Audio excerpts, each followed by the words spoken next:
ناظرین السلام علیکم۔ علم و حکمت کے ساتھ زبیر احمد حاضر خدمت ہے۔ ناظرین، بہت سارے معاملات زندگی میں ایسے ہوتے ہیں کہ جب انسان ایک عمل کر گزرتا ہے اور اس کے بعد پشیمانی کا سامنا کرتا ہے، اور جب وہ پشیمان ہوتا ہے تو پھر وہ یہ جاننے کی کوشش کرتا ہے کہ اللہ تعالیٰ نے اس بارے میں کیا ہمیں حکم دیا تھا، اور مختلف لوگوں سے وہ ملتا ہے اور کوئی ایسی صورتحال جاننے کی کوشش کرتا ہے جس سے اس کے مسئلے کا کوئی حل نکل سکے، لیکن ظاہر ہے کہ ناواقفیت کی بنا پر اور کوئی چیز نہ جاننے کی بنا پر وہ ایک عمل تو کر گزرتا ہے۔ انہی بہت سارے معاملات میں سے ایک معاملہ طلاق کا ہے، جو ہماری سوسائٹی کے اندر بہت نازک صورتحال اختیار کر جاتا ہے، خاص کر کے اس وقت جب ایسے لوگ اس عمل کو کرتے ہیں جنہیں دین کی کوئی صحیح سمجھ بوجھ نہیں ہوتی، اور اس کے بعد بہت سارے مسائل جنم لیتے ہیں، خاندان کے مسائل جنم لیتے ہیں، اولاد کی پرورش کے مسائل جنم لیتے ہیں۔ آج اس سلسلے میں ہم اپنے پروگرام کے اندر یہ ڈسکس کریں گے کہ طلاق کیا ہے اور اس کے متعلقہ مسائل کیا ہیں۔ میرے ساتھ تشریف رکھتے ہیں جناب جاوید احمد غامدی صاحب۔ السلام علیکم جاوید صاحب۔ وعلیکم السلام۔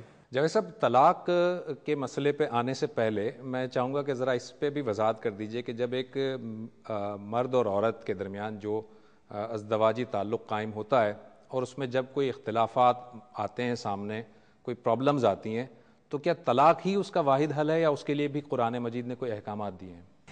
اللہ تعالیٰ نے تو سب سے زیادہ تلقین اس بات کی ہے کہ اگر ایسی نوبت آ گئی ہے تو اصلاح کی کوشش کی جائے۔ اصلاح کا پہلا قدم خود شوہر اٹھاتا ہے، بیوی یہ کوشش کرتی ہے کہ اس کا گھر بچا رہے۔ اس کے بعد اللہ تعالیٰ نے ہدایت فرمائی ہے کہ آپ خاندان کے لوگوں میں سے حکم مقرر کر لیجئے، ایک شخص بیوی کے خاندان سے، ایک شوہر کے خاندان سے، یہ بزرگ لوگ مل بیٹھیں جن پر دونوں اعتماد کرتے ہوں، اور یہ کوشش کریں کہ سلجھا دیا جائے، کیونکہ گھر آسانی سے نہیں بنتا۔ یہ ٹوٹ جائے تو اس کے غیر معمولی نتائج نکلتے ہیں، جیسے خود آپ نے اشارہ کیا کہ اب اولاد کا کیا بنے گا، ان کی پرورش کی کیا صورت ہوگی، ان کو جن نفسیاتی مسائل کا سامنا کرنا پڑے گا اس کا کیا علاج ہے۔ یہ ساری صورتیں چونکہ اپنے بڑے سنگین نتائج رکھتی ہیں، اس لیے اللہ تعالیٰ بھی یہی چاہتے ہیں، اللہ کا پیغمبر بھی یہی چاہتا ہے، اور عقل عام بھی یہی چاہتی ہے کہ گھر کو بچانے کی صحیح کی جائے۔ تو قرآن مجید بھی اسی بات کی تلقین کرتا ہے کہ دونوں خاندانوں کے اندر سے حکم بیٹھیں اور وہ یہ کوشش کریں کہ ان کے مابین اصلاح کرا دیں۔ اگر کوئی غلط فہمی ہے دور کر دی جائے، اگر کسی جگہ کوئی ضد اور ہٹ درمی ہے تو بزرگ شفقت کے ساتھ سمجھائیں گے تو ممکن ہے کہ اس کا ازالہ ہو جائے۔ یہ ساری کوششیں کرنے کے بعد بھی اگر کامیابی نہیں ہوتی اور یہی خیال ہوتا ہے کہ اب علیحدگی ہونی ہے تو پھر طلاق دینی چاہیے۔ یہی معاملہ ہر اس شخص کو کرنا چاہیے جو خدا ترس ہے، اللہ سے ڈرنے والا ہے، اللہ کی حدود کی پابندی کرنے والا ہے۔ آپ کے علم میں ہے کہ جب ہم نکاح پڑھاتے ہیں تو خطبے میں سب سے زیادہ جس چیز پر زور دیتے ہیں، 3 آیات پڑھی جاتی ہیں بنیادی طور پر، وہ تقویٰ ہے، یعنی لوگ اللہ کے حدود کی خلاف ورزی نہ کریں، اپنے آپ کو ان قاعدوں کا پابند رکھیں جو اللہ تعالیٰ چاہتا ہے کہ ہماری زندگی کا حسن بنے۔ اگر یہ چیز نہ ہو تو اس کے نتیجے میں پھر ظاہر ہے کہ بغض، کدورت، نفرت، یہ جذبات در آتے ہیں اور یہ سارے خاندان کو برباد کر دیتے ہیں۔ تو اس وجہ سے اس بات کی تلقین کی گئی ہے کہ اگر نوبت یہاں تک پہنچ گئی ہے کہ اب کوئی صورت بھی مفاہمت کی باقی نہیں رہی، تب طلاق دینی چاہیے۔ ٹھیک ہے، مزید آگے بڑھنے سے پہلے اس کو ذرا اس دوسرے اینگل سے بھی ذرا واضح کر دیجیے گا، جو اس کا بالکل ایکسٹریم دوسرا سائیڈ ہے، وہ یہ کہ بعض مذاہب ایسے بھی ہیں کہ جہاں طلاق کسی حال میں نہیں دی جا سکتی، ہو ہی نہیں سکتی طلاق، تو اسلام نے اس گھر کو، اس خاندان کو بچانے کے لیے یہ کیوں نہ کیا کہ طلاق ہونی ہی نہیں چاہیے؟ یہ بالکل خلاف فطرت ہوتا۔ دیکھیے بات یہ ہے کہ یہ زندہ انسانوں کا تعلق ہے، دونوں کے جذبات ہیں، دونوں کی خواہشات ہیں، دونوں کے رغبات ہیں، دونوں پر محبت اور نفرت کے جذبات کا غلبہ ہو سکتا ہے۔ ایسی صورت پیدا ہو سکتی ہے جہاں حقیقی طور پر آپ یہ محسوس کریں کہ آپ کا نباہ نہیں ہو سکے گا۔ تو یہ بندھن ہے تو بہت مقدس، اور اس میں کوئی شبہ نہیں کہ اس کو آسانی کے ساتھ نہیں ٹوٹنا چاہیے۔ اس کے بارے میں وہ تعبیر اچھی تعبیر ہے کہ یہ آسمان پر بنتا ہے، یعنی اللہ تعالیٰ نے جو نظم کائنات بنایا ہے، اگر آپ غور کریں تو اس میں سب سے زیادہ پاکیزہ ادارہ یہی ہے۔ اسی سے ایک مرد اور عورت کے درمیان وہ تعلق پیدا ہوتا ہے جس سے عظیم رشتے وجود میں آتے ہیں، ماں اور باپ کا رشتہ، اولاد کا رشتہ، بہن بھائیوں کا رشتہ۔ یہ تمدن کی بنیاد ہے، یہ تہذیب کی بنیاد ہے، یہ معاشرت کی بنیاد ہے، اور اگر آپ اجازت دیں تو میں یہ عرض کروں کہ یہ اس سیاست کی بھی بنیاد ہے جس سے پھر ریاستیں بنتی ہیں۔ اصل میں یہ خاندان کا ادارہ ہے جو ان تمام مراحل میں بنیادی کردار ادا کرتا ہے، یہ معمولی چیز نہیں ہے۔ اس وجہ سے اس تقدس کے باوجود بہرحال یہ انسانوں کے مابین ایک تعلق ہے، اور اگر نوبت یہاں پہنچ جاتی ہے کہ آپ محض ایک قانونی بندھن میں بندھے رہنے کی وجہ سے گھر چلا رہے ہیں تو یہ خود ایک اذیت کی چیز ہوگی، یہ خود تمدن کے لیے نقصان دہ ہو جائے گا، اس کے نتائج بھی غیر معمولی طور پر نکلیں گے۔ تو فطرت کا تقاضا کیا ہے کہ جہاں لوگوں کو یہ بتایا جائے کہ وہ اس گھر کو بچانے کی کوشش کریں، ایک بار یہ عہد باندھا ہے تو اس کو نبھانے کی کوشش کریں، اس کے تقاضوں کو پورا کرنے کی کوشش کریں، ان کی اولاد ہے، ان کے بچے ہیں، ان کے لیے اظہار کا جذبہ اپنے اندر پیدا کریں۔ اگر ان کی کچھ خواہشات اور رغبات ایسی ہیں کہ جو پوری نہیں ہو رہی تو اس کو اپنی آخرت پہ چھوڑ دیں، یہ ساری باتیں کہی جائیں گی۔ لیکن اگر نوبت یہاں پہنچ جاتی ہے تو پھر آپ باندھ کر نہیں رکھ سکتے، یعنی اسلام اس بات کی اجازت نہیں دیتا کہ آپ انسانوں کو مارے باندھے کوئی کام کرنے کے لیے آمادہ کریں۔ ایسی نوبت آ گئی ہے تو اچھا یہ ہے کہ شائستگی سے علیحدہ ہو جائے۔ ٹھیک ہے، ایک چھوٹا سا وقفہ لیتے ہیں ناظرین، اور وقفے کے بعد آئیں گے تو جاوید صاحب سے یہ جاننے کی کوشش کریں گے کہ طلاق کے پھر طریقہ کار جو قرآن مجید بیان کرتا ہے وہ کیا ہے۔ بریک کے بعد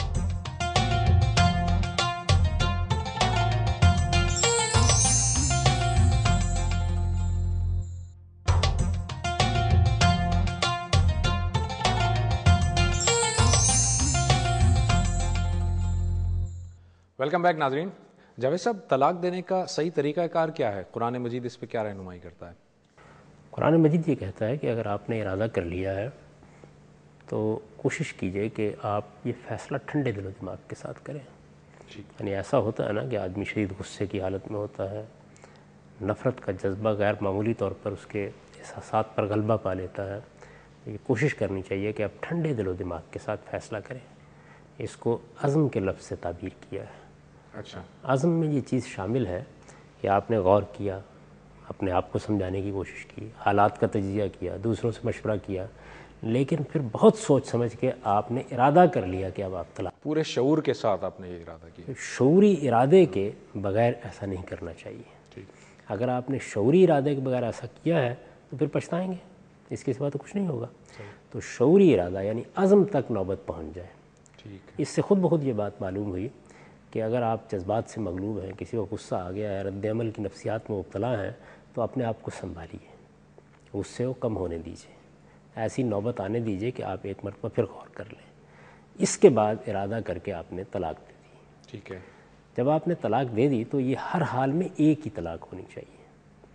یعنی یہ کوئی طریقہ نہیں ہے کہ آپ یہ کہیں میں نے 2 طلاق دے دی، میں نے 3 طلاق دے دی، بلکہ بعض لوگ غصے میں آ کے 1000 طلاق اس طرح کے الفاظ زبان سے نکال دیتے ہیں۔ اس کی کوئی گنجائش نہیں ہے۔ یہ اللہ کے دین کے ساتھ کھیلنا ہے۔ یہ ایک ایسا کام ہے جس کو رسالت مآب صلی اللہ علیہ وسلم نے بہت سختی کے ساتھ منع فرمایا ہے۔ ہر حال میں ایک طلاق دینی ہے، یعنی اس بات پہ اصرار کرنا چاہیے، لوگوں کو تنبیہ کرنی چاہیے، انہیں بتانا چاہیے۔ ہمارے ہاں بڑی بدقسمتی یہ ہے کہ کوئی آدمی وثیقہ نویس کے پاس جاتا ہے کہ میں طلاق دینا چاہتا ہوں، آپ ذرا دستاویز لکھ دیجیے، وہ کہتے ہیں 3 طلاق کی دستاویز۔ وکیل کے پاس جاتا ہے، وہ بھی یہی کہتا ہے۔ یہ بڑے حادثے کی بات ہے، لکھوایا اسی طرح جاتا ہے۔ یہ بڑے حادثے کی بات ہے۔ یعنی اللہ تعالیٰ کا بتایا ہوا طریقہ یہ کہ آپ کو ہر حال میں ایک طلاق دینی ہے۔ جب آپ طلاق دے دیں گے پھر 3 مہینے کی مدت ہے۔ قرآن مجید اس کو 3 حیض گزرنے کی مدت سے تعبیر کرتا ہے، کیونکہ یہ مدت اس لیے رکھی گئی ہے، اصلاً اس لیے رکھی گئی ہے کہ اس میں استبراء رحم ہو جائے، یہ معلوم ہو جائے کہ بچہ تو نہیں ہے۔ ٹھیک ہے، کوئی ولادت کا امکان ہے تو ظاہر ہے کہ نوعیت بہت مختلف ہو جائے گی، کیونکہ اس میں نسب کے معاملے کی تحقیق ہونی ہے۔ تو اس وجہ سے یہ تاکید کی گئی ہے کہ پھر 3 مہینے عورت انتظار کرے گی۔ اسی شوہر کے گھر میں انتظار کرے گی؟ شوہر کے گھر میں انتظار کرے گی، اسے تاکید کی گئی ہے کہ اس کو گھر سے نہ نکالے۔ ٹھیک ہے، جو کچھ بھی اس کی ذمہ داریاں ہیں اس عرصے کے دوران میں پورا کرتا رہے۔ آپ نے عزم کر لیا، آپ نے کہہ دیا کہ میں طلاق دے رہا ہوں، بس کافی ہے۔ اب یہ جو عرصہ ہے یہ اس نے وہاں گزارنا ہے۔ اس کا ایک ضمنی فائدہ کیا ہوتا ہے؟ وہ یہ ہے کہ اگر آپ نے بہت سوچ سمجھ کر بھی فیصلہ کیا ہے تو اس کا امکان ہے کہ وہاں رہتے ہوئے، خاص طور پر اگر کوئی ولادت کا امکان ہے، تو آپ کے جذبات میں تبدیلی آ جائے، آپ کے فیصلے میں تبدیلی آ جائے۔ بالکل صحیح۔ قرآن مجید اس سے یہ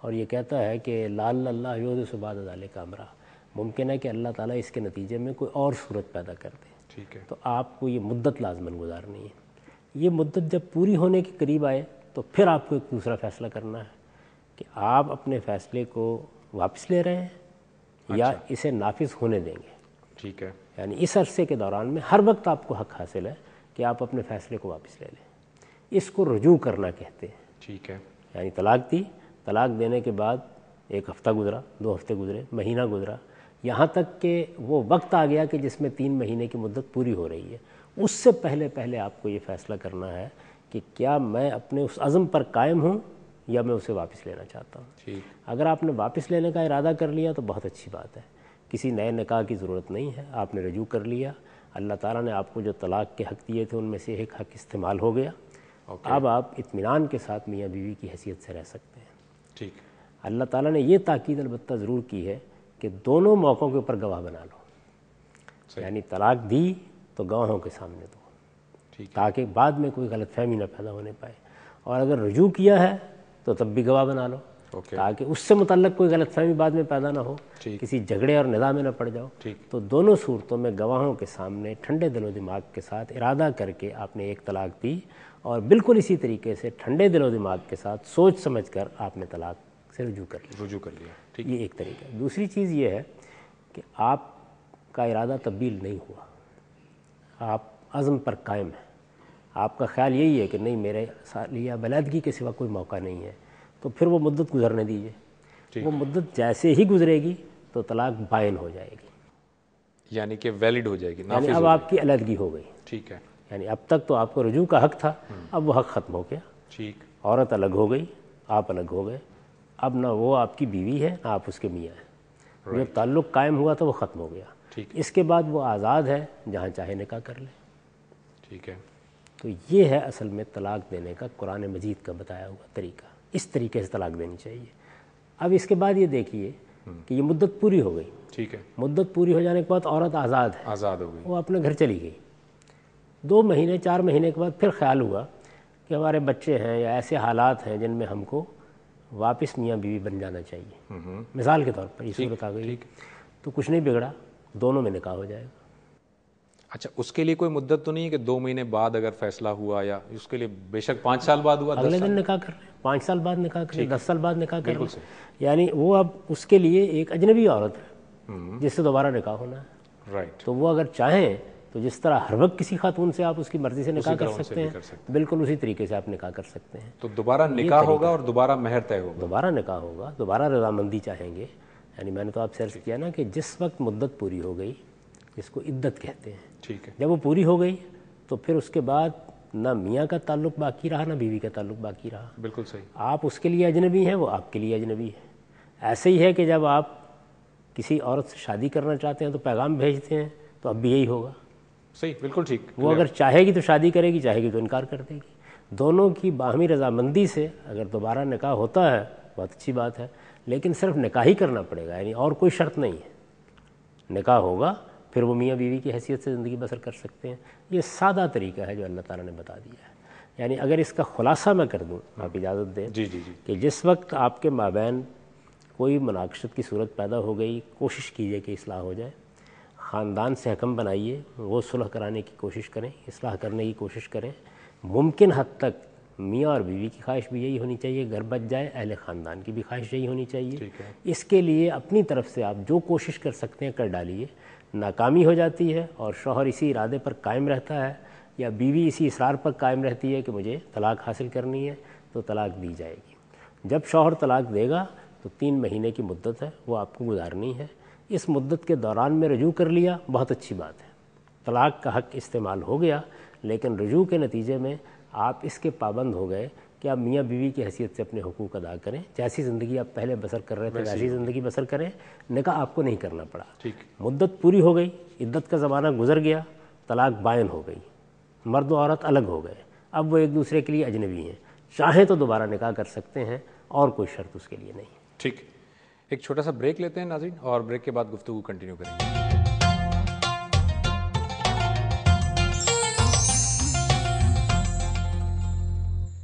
ویلکم بیک ناظرین. جاوید صاحب, گفتگو آگے بڑھانے سے پہلے ایک ضمناً چھوٹا سا سوال ہے کہ چونکہ اب اس عورت سے نکاح کیا بالکل ایسے ہی جیسے کسی اور عورت سے کر سکتے تھے آپ, اس سے نکاح کیا نئے شرائط کے تحت یا مہر کے تحت اور رضامندی سے ہوا, تو اب جب دوبارہ نکاح ہو گیا تو اب پھر اس شوہر کو 3 دفعہ طلاق دینے کا حق حاصل ہو گیا نئے سرے سے؟ اصل میں 3 دفعہ کا حق ایک رشتہ نکاح میں دیا گیا ہے. جب ایک مرتبہ نکاح کا رشتہ قائم ہو گیا تو آپ کو 3 مرتبہ طلاق کا حق ہے. اب یہ نیا رشتہ بن گیا ہے, اس میں پھر وہی حق آپ کو حاصل ہے. ٹھیک ہے. اچھا, یہ نکاح ہو گیا, ایک دفعہ طلاق دی, اس کے بعد نکاح ہو گیا. اب اگر دوبارہ کچھ عرصے کے بعد پھر کوئی پرابلم ہوتی ہے اور پھر وہ طلاق دینے کی ہوتا ہے, چاہتا ہے, عزم کرتا ہے طلاق دینے کے لیے, تو دوبارہ دے سکتا ہے وہ طلاق اور پھر اس کے بعد رجوع کر سکتا ہے وہ؟ یعنی دوبارہ نکاح ہوا, نکاح ہونے کے بعد اس کو وہی تینوں حق حاصل ہیں. اگر اس نے طلاق دینی ہے تو یہی پروسیجر ہوگا, یہی طریقہ ہوگا, اسی طرح طلاق دے گا اور وہ اس کی پہلی طلاق شمار ہوگی. لیکن اگر اس نے رجوع کر لیا ہے, یعنی عدت نہیں گزری, طلاق بائن نہیں ہوئی, رجوع کر لیا ہے, تو پھر وہ ایک طلاق کا حق استعمال کر چکا ہے. اگر دوبارہ یہ نوبت آتی ہے تو دوسری طلاق ہوگی. ٹھیک ہے. تو رجوع اس نے کر لیا, رجوع کرنے کے بعد اگر وہ چاہے تو دوبارہ وہ طلاق کا حق استعمال کر سکتا ہے رجوع کرنے کے بعد. دونوں چیزوں کو الگ الگ کر لیجیے. ایک صورت یہ ہے کہ اس نے طلاق دی, 3 مہینے کی مدت میں اس کا ارادہ تبدیل ہو گیا, اس نے رجوع کر لیا, اس میں اس نے دوبارہ نکاح نہیں کیا. ٹھیک ہے. یہ وہی بیوی ہے جو پہلے اس کی بیوی تھی. اس نے ایک طلاق کا حق استعمال کر لیا. 2 سال بعد, 4 سال بعد, 10 سال بعد خدا نخواستہ دوبارہ ایسی نوبت آ گئی کہ وہ پھر طلاق دینا چاہتا ہے, تو اب وہ اسی طریقے سے طلاق دے گا. ٹھیک ہے. یہ دوسری طلاق ہوگی. بالکل صحیح. اسی طرح عدت کا زمانہ گزرے گا. عدت کے زمانے میں اسی طرح اس کو حق حاصل ہے کہ وہ رجوع کر لے. اگر وہ رجوع نہیں کرتا, عدت پوری ہو جاتی ہے, تو پھر طلاق واقع ہو جائے گی. اور جب طلاق واقع ہوگی تو اسی طرح وہ ایک اجنبی خاتون ہوگی, وہ اپنے گھر چلی جائے گی اور آزاد ہوگی کہ کسی دوسرے مرد کے ساتھ شادی کر لے. ٹھیک. یعنی بالکل وہی طریقہ ہوگا جو پہلی مرتبہ اختیار کیا. اب میں یہ جاننا چاہ رہا ہوں کہ اگر دوسری مرتبہ طلاق دینے کے بعد بھی اس نے رجوع کر لیا, اب اس کے بعد کیا معاملہ ہوگا اس کے ساتھ؟ دوسری مرتبہ طلاق دینے کے بعد بھی اس نے اگر رجوع کر لیا ہے تو پھر ایک حق ابھی باقی ہے. ٹھیک ہے. پھر زندگی میں کبھی نوبت آ جاتی ہے, وہ طلاق دیتا ہے. اگر وہ تیسری مرتبہ بھی طلاق دے دیتا ہے, یعنی ایک مرتبہ طلاق دی, رجوع کر لیا, ٹھیک, برسوں کے بعد پھر نوبت آ گئی, اس نے طلاق دی, رجوع کر لیا, تو 2 حق استعمال ہو چکے تھے. اب اگر تیسری مرتبہ وہ اس حق کو استعمال کرتا ہے تو پھر قرآن مجید یہ کہتا ہے کہ اب اگر نوبت وہاں پہنچ گئی کہ جہاں وہ علیحدہ ہو جائے, یہی ہوگا نا, تو اب حق رجوع ختم ہو گیا. یعنی تیسری دفعہ جب وہ طلاق دے گا تو حق رجوع ختم, حق رجوع ختم ہو گیا. اب ایک ہی شکل ہو سکتی ہے, اور وہ یہ کہ وہ کسی اور مرد سے نکاح کرے اور نکاح کے بعد وہاں سے اس کو طلاق ہو. اب ان دونوں کے مابین نکاح ہوگا. ٹھیک ہے. یعنی اب یہ عدت کے دوران میں تو رجوع کر سکتا ہے, لیکن اگر عدت ختم ہو گئی ہے اور ان دونوں کے مابین علیحدگی ہو گئی ہے تو دوبارہ نکاح نہیں ہو سکتا. صحیح. جو یعنی اس فرق کو سمجھ لیجئے. بالکل صحیح ہے کہ اگر تو اس نے رجوع کرنا ہے عدت کے دوران میں, پھر تو مسئلہ نہیں ہے. یعنی ایک اصطلاحی رجوع ہے, اس کا حق تو اس کو حاصل ہے. ایک یہ ہے کہ وہ طلاق دینے کے بعد جب علیحدگی ہو گئی تو پھر اس خاتون کی طرف رجوع کرنا چاہے, یعنی دوبارہ نکاح کرنا چاہے, تو دوبارہ نکاح اب نہیں کر سکتا. لیکن وہ ود ان دا پیریڈ وہ رجوع کر سکتا ہے. وہ جو 3 مہینے کا پیریڈ اس میں تو یقیناً اس کے دوران میں تو رجوع کر سکتا ہے. عدت کے دوران میں وہ رجوع کر سکتا ہے. ٹھیک ہے. تینوں حق استعمال کر چکا ہے. اب اس کے پاس دوبارہ طلاق دینے کی کوئی صورت باقی نہیں رہ گئی, معاملہ ختم ہو گیا ہے. لیکن اگر اس نے طلاق دی اور وہ مدت ختم ہو گئی, عورت الگ ہو گئی, تو اب اس کے اور اس کے مابین نکاح نہیں ہو سکتا. ٹھیک ہے. اچھا جاوید صاحب, اب کچھ اس سے متعلقہ جو پرابلمز ہیں, سب سے بڑا ایک کنفیوژن جو ہماری سوسائٹی میں سب سے بڑا کنفیوژن وہ یہ کہ جیسے آپ نے خود اشارہ فرمایا کہ وکیل کے پاس بھی جاتے ہیں تو وہ 3 طلاق لکھوا دیتا ہے, اور ہم لوگ یعنی لوگ بھی اس طرح کرتے ہیں کہ ایک ساتھ 3 دفعہ بول دیتے ہیں اور پھر وہ نافذ ہو جاتی ہے, وہ بالکل 3 طلاق کی طرح نافذ ہو جاتی ہے اور وہ کبھی بھی شادی نہیں کر سکتے وہ آپس میں دوبارہ سے. ایسی صورت میں بہت سارے مسائل جنم لیتے ہیں. تو یہ کیا وہ حضرت عمر فاروق رضی اللہ تعالیٰ عنہ نے یہ بات نافذ کر دی تھی؟ اس کی ذرا وضاحت کر دیجیے گا. یہ خالصتاً ایک انتظامی مسئلہ ہے. یعنی لوگوں نے کیا کرنا شروع کیا کہ وہ 3 طلاق دے دیتے ایک ہی وقت میں, اور اس کے بعد آ کے یہ کہتے کہ ہمارا تو کوئی ارادہ نہیں تھا اس طرح کا. تو بسا اوقات ایسا ہوتا ہے کہ سد ذریعہ کے طور پر کوئی حکمران یہ فیصلہ کرتا ہے کہ وہ کسی چیز پر پابندی لگا دے. ٹھیک ہے.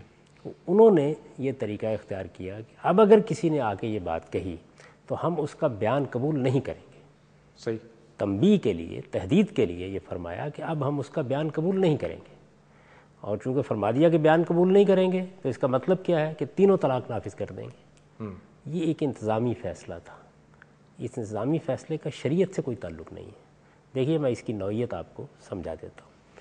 اس کی نوعیت یہ ہے کہ جس وقت کوئی آدمی طلاق دیتا ہے تو طلاق دیتے وقت اس کا ارادہ کیا ہے یہ تو مجھے نہیں معلوم. صحیح. ہمیں تو وہ بتائے گا. ٹھیک. یعنی وہ یہ کہے گا کہ میں نے یہ طلاق بقائمی ہوش و حواس دی، سوچ سمجھ کر دی، میرے اوپر کسی کا کوئی دباؤ نہیں تھا، میں نے ایک طلاق دی ہے.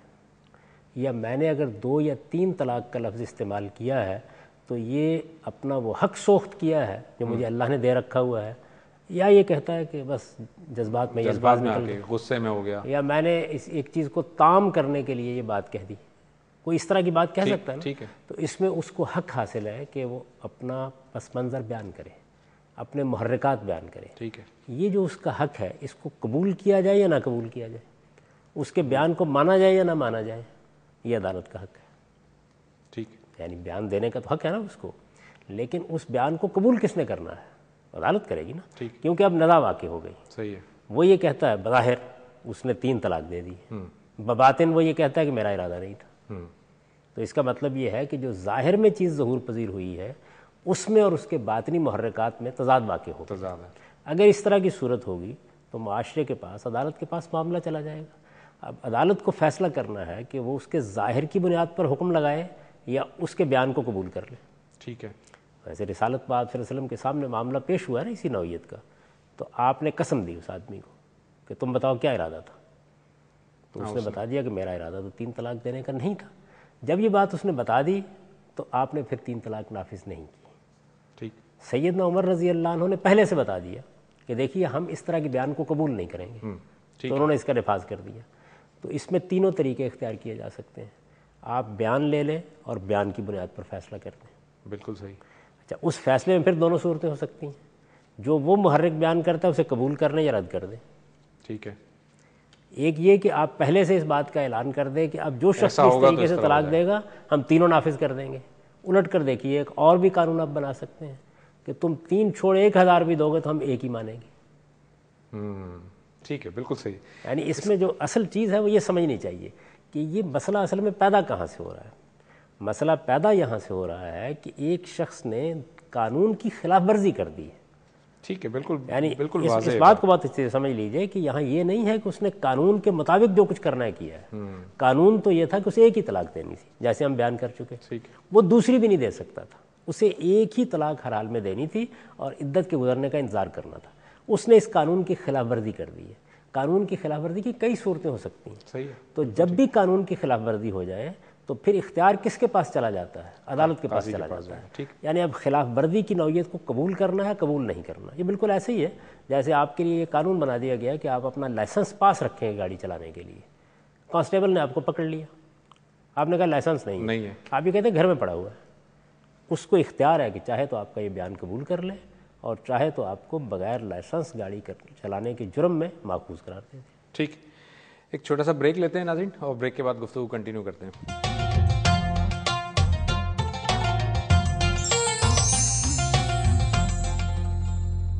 ویلکم بیک ناظرین. جاوید صاحب، یہ اکثر کہا جاتا ہے کہ جی اگر کوئی عورت حاملہ ہے تو اس صورت میں اگر مرد طلاق دے گا تو وہ طلاق ہوگی ہی نہیں. تو یہ ہوگی ہی نہیں کیا مطلب؟ یہ واقعی نہیں ہوگی یا اس کو صرف ریکمینڈ کیا گیا کہ ایسا نہیں کرنا چاہیے اسے؟ ایسا نہیں کرنا چاہیے. ایسا نہیں کرنا چاہیے. دیکھیے طلاق تو واقع کی جا سکتی ہے. اگر اس نے حمل میں طلاق دے دی ہے، اس نے ایام میں طلاق دے دی ہے، اس نے گواہ بنائے بغیر طلاق دے دی ہے، اس نے ایک ہی وقت میں 3 طلاق دے دی ہیں، تو یہ سب اصل میں اللہ کی ہدایت کی خلاف ورزی کر کے ہوا ہے. ٹھیک ہے. قانون کی خلاف ورزی کسی بھی صورت میں ہو سکتی ہے. اب معاملہ عدالت کے پاس ہے. وہ چاہے گی تو طلاق کو نافذ کر دے گی اور چاہے گی تو نافذ نہیں کرے گی، رجوع کے لیے کہہ دے گی. جیسے ایام میں طلاق دی گئی تو رسالت میں آپ صلی اللہ علیہ وسلم نے سیدنا عمر جیسی شخصیت کے صاحبزادے سے یہ کہا کہ رجوع کرو، لوٹاؤ بیوی کو، اور پھر جب یہ سارے شرائط پورے ہو جائیں تو طلاق دو۔ یعنی اگر آپ نے قانون کی خلاف ورزی کی ہے تو خلاف ورزی جس صورت میں ہوئی ہے نافذ بھی کی جا سکتی ہے، آپ کو تلافی کا حکم بھی دیا جا سکتا ہے، آپ کو دوبارہ قانون کے مطابق وہ کام کرنے کے لیے بھی کہا جا سکتا ہے۔ یہ سارے آپشنز ہیں۔ غلطی کہاں ہوئی ہے ہمارے یہاں؟ غلطی یہاں ہوئی ہے کہ لوگ شریعت میں اور شریعت کی خلاف ورزی کے نتیجے میں عدالتی اختیارات کے استعمال میں فرق نہیں کر رہے۔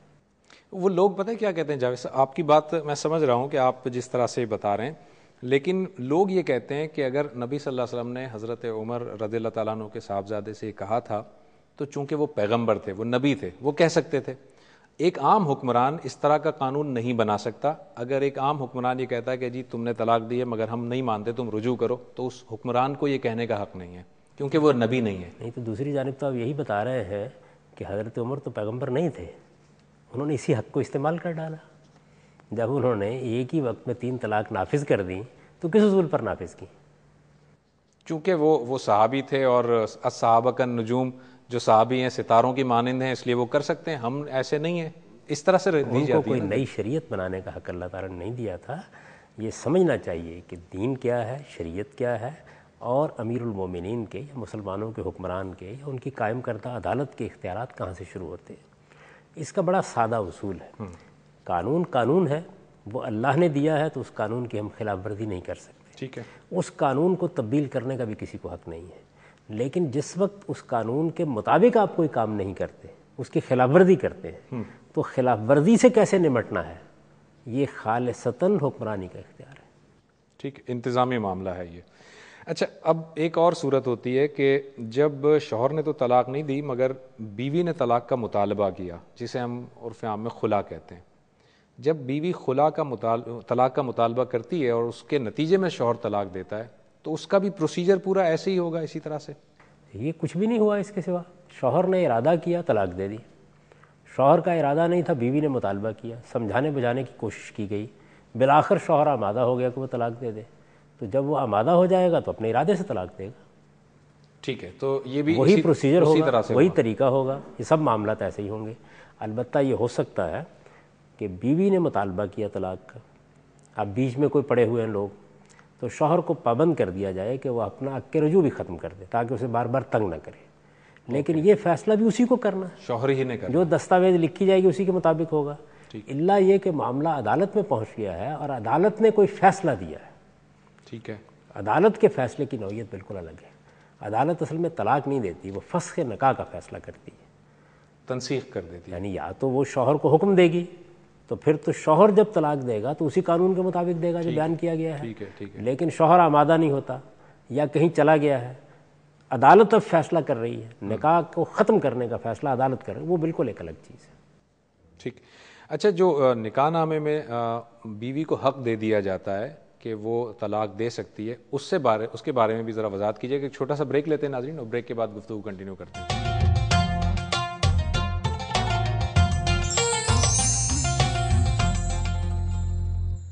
ویلکم بیک ناظرین۔ جاوید صاحب، بیوی کو جو حق دے دیا جاتا ہے، نکاح نامے میں لکھوا دیا جاتا ہے، اس حق کو وہ کبھی بھی کسی بھی طرح استعمال کر سکتی ہے کیونکہ وہ خلا جیسا نہیں ہے معاملہ؟ دیکھیے، یہ بھی ایک خالص اجتہادی مسئلہ ہے۔ اس کی بنیاد کیا ہے؟ اس کی بنیاد یہ ہے کہ ہر وہ چیز جو بطور حق مجھ کو حاصل ہے، میں جب چاہوں اس سے دستبردار ہو جاؤں۔ مثال کے طور پر بیوی کا حق ہے کہ اس کو نان و نفقہ دیا جائے، وہ یہ کہتی ہے کہ میں نان و نفقہ نہیں لوں گی، میرے حالات بہت اچھے ہیں، میرا اپنا کاروبار ہے، میں خود کام کرتی ہوں، میں یہ ذمہ داری نہیں ڈال رہی، میں مثال دے رہا ہوں۔ جی میں سمجھ رہا ہوں۔ تو ایک حق اس کو حاصل تھا، اس نے اپنا حق چھوڑ دیا۔ اسی طریقے سے شوہر کو طلاق دینے کا حق دیا گیا تھا، اس نے نکاح کے موقع کے اوپر یہ طے کر دیا کہ میں اپنا یہ حق تمہیں تفویض کر رہا ہوں، تو ہمارے فقہا اس کے قائل ہیں۔ میں اس کو بازو نہیں سمجھتا، میرے نزدیک اس سے بہتر طریقہ اختیار کرنا چاہیے، اور میں نے وہ تجویز بھی کیا تھا، بلکہ جب اسلامی نظریاتی کونسل سے میں متعلق تھا تو اس وقت ایک باقاعدہ طلاق نامہ ہم نے بنا دیا تھا، اور اس کے ساتھ یہ تجویز بھی رکھ دی تھی کہ خود طلاق نامے ہی کے اوپر یہ عبارت لکھ دینی چاہیے کہ یہ نکاح اس شرط کے ساتھ ہوا ہے کہ اگر کبھی عورت طلاق کا مطالبہ کرے گی تو 90 دن میں یا 120 دن میں، جو وقت بھی آپ مقرر کر دیں، شوہر پابند ہوگا کہ وہ طلاق دے دے۔ اگر وہ اس مدت میں طلاق نہیں دے گا تو آپ سے آپ طلاق واقع ہو جائے گی۔ ٹھیک، یہ زیادہ بہتر طریقہ تھا. یعنی اس میں جو قرآن کا بنایا ہوا قانون ہے اس کی روح محفوظ رہتی ہے اور ایک مسئلہ بھی حل ہو جاتا ہے. وہ مسئلہ کیا ہے جو آپ کو حل کرنا ہے؟ وہ مسئلہ یہ ہے کہ خواتین کو عدالتوں کی طرف نہ جانا پڑے. بالکل صحیح. آپ اگر دیکھیں تو ہمارے دیہات میں بے شمار خواتین ہیں، کچھ معلوم نہیں ان کی عدالتیں کیا ہوتی ہیں، وہاں کس طرح پہنچیں گی. وکیل حضرات جو معاملات کرتے ہیں، بہت سی خواتین تو ایسی ہیں کہ جو اس کے اخراجات ہی کا تحمل نہیں کر سکتی. تو اس کا ایک طریقہ یہ بھی ہے. تاہم فقہا چونکہ اس بات کے قائل ہیں تو وہ طریقہ بھی اختیار کیا جا سکتا ہے. آپ یہ نہیں کہہ سکتے کہ وہ طریقہ بالکل غلط ہے، لیکن صاف معلوم ہوتا ہے کہ اس طریقے کو اگر اختیار کیا جائے گا تو پھر جو روح ہے طلاق کے پورے قانون کی وہ بڑی حد تک مجروح ہو جاتی ہے. اچھا، طلاق دے دی اور میاں بیوی بالکل الگ ہو گئے، آزاد ہو گئے.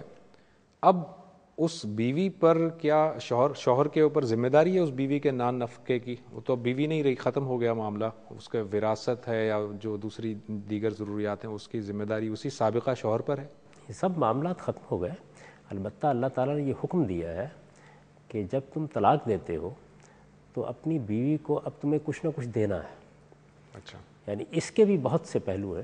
ایک یہ کہ آپ نے اپنی بیوی کو کچھ دے رکھا ہوا تھا، مکان اس کے نام تھا، زمین اس کے نام تھی، کچھ آپ نے روپیہ اس کے بینک میں جمع کرا رکھا ہوا تھا، تو قرآن مجید یہ کہتا ہے کہ آپ کو اس میں سے ایک پائی بھی واپس لینے کا حق نہیں. ٹھیک ہے. یہ سب کچھ اب اس کا ہے. یہ بڑی درات کی بات ہوگی کہ اچھے حالات میں جو کچھ آپ نے دیا تھا اس موقع پر آپ واپس لینے کی کوشش کریں. اس سے وہ سختی کے ساتھ روکتا ہے. صرف ایک معاملہ ہے جس میں اجازت دیتا ہے اور وہ یہ ہے کہ نباہ کی صورت نہیں ہو رہی. شوہر طلاق اس وجہ سے نہیں دے رہا کہ میں تو بہت مال و دولت دے چکا ہوں، سب کچھ جائے گا. بیوی طلاق لینا چاہتی ہے تو اب بیوی آگے بڑھ کے اپنے اس حق میں سے کچھ چھوڑنے کے لیے آمادہ ہو جاتی ہے. یعنی یہ بھی دیکھیے نا، اس کا حق کھو گیا. جب اللہ تعالیٰ نے یہ فرمایا کہ جو کچھ تم دے چکے ہو اسے واپس نہیں لے سکتے، تو اس کا مطلب ہے اس کا حق تو قائم ہو گیا نا اس کے اوپر. بالکل صحیح ہے. تو اس نے اپنی مرضی سے کچھ چھوڑنا ہے تاکہ شوہر کو آمادہ کیا جا سکے کہ وہ اس کو طلاق دے دے. تو ایک یہ چیز ہو گئی. دوسری چیز جو قرآن مجید نے کہی ہے وہ یہ ہے کہ اس کو کچھ متاع دے کے رخصت کرنا ہے. اب اس کی کئی صورتیں ہو سکتی ہیں. ایک صورت یہ ہو سکتی ہے کہ آپ نے کچھ رقم دے دی، کچھ تحفے تحائف دے دیے، رخصت کر رہے ہیں نا آپ. اتنا تعلق رہا ہے، معروف طریقے سے رخصت. آپ نے یہ محسوس کر کے کہ ہمارے معاشرے میں اس کا کوئی پرسان حال نہیں ہوگا، کوئی مکان اس کے نام کر دیے، کوئی اور جائیداد اس کے نام کر دی. تو اس طرح کی جتنی چیزیں ہیں وہ آپ اپنی مرضی سے کر سکتے ہیں. اب یہیں ریاست پھر آتی ہے.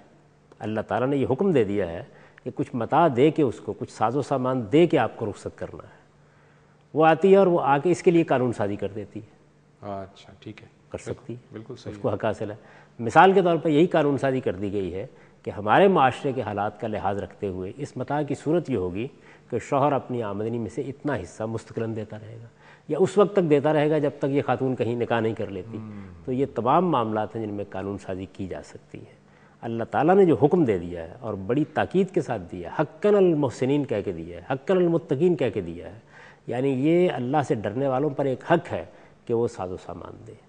تو یہ تو ضروری ہے، لیکن باقی حقوق ختم ہو جائیں گے. ظاہرہ اب میراث کا ختم ہو جائے گا، دوسرے حقوق ختم ہو جائیں گے، وہ اب بیوی نہیں رہی. ٹھیک، thank you very much Javed صاحب، بہت بہت شکریہ.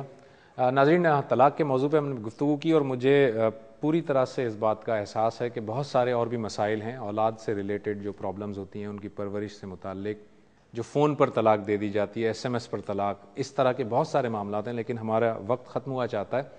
انشاءاللہ کسی اور پروگرام میں ان اور چند جو چیزیں رہ گئی ہیں ان کو سمیٹنے کی کوشش کریں گے. اگلے پروگرام تک کے لیے زبیر احمد کو اجازت دیجیے. اللہ حافظ.